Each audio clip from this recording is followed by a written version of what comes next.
அனைத்து ஐயப்ப பக்தர்களுக்கும் வணக்கம்.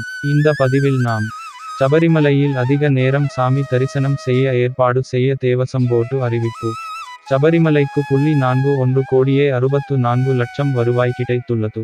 பக்தர்களை சன்னதிக்கு நேராக அனுப்ப சில மாற்றங்கள் செய்யலாம் என தேவசம் போர்டு முடிவு செய்துள்ளது. சபரிமலை ஐயப்பன் கோவிலில் மண்டல பூஜை கடந்த 16 தேதி தொடங்கியது. தினமும் ஆயிரக்கணக்கான பக்தர்கள் சாமி தரிசனம் செய்து வருகின்றனர். மண்டல பூஜைக்காக கோவில் நடை திறக்கப்பட்டு நேற்றுடன் 9 நாட்கள் ஆகும் நிலையில் 6 லட்சம் பக்தர்கள் சபரிமலைக்கு வந்துள்ளனர். 41 கோடியே 64 லட்சம் வருவாய் கிடைத்துள்ளது.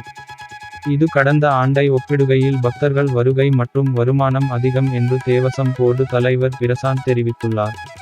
சபரிமலைக்கு வரக்கூடிய பக்தர்கள் சாமி தரிசனம் செய்யாமல் திரும்ப வேண்டிய அவசியம் இருக்காது என்றும் அதற்கான அனைத்து வசதிகளும் செய்து கொடுக்கப்படும் எனவும் அவர் தெரிவித்துள்ளார்.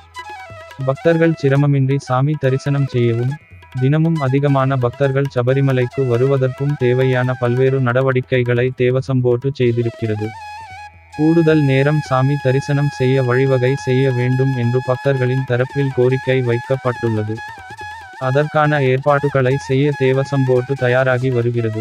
தற்போது 18ஆம் படி ஏறும் பக்தர்கள் சாமி தரிசனம் செய்ய செல்வதற்கு சன்னிதான பகுதியில் உள்ள மேம்பால பகுதியில் நடந்து செல்ல வேண்டும். கூட்ட நெரிசல் அதிகம் உள்ள நேரங்களில் பக்தர்கள் இந்த மேம்பால பகுதியில் வெகுநேரம் காத்திருக்கும் நிலை ஏற்படும். இதனை மாறுவது குறித்து தேவசம் போர்டு பரிசீலனை செய்து வருகிறது.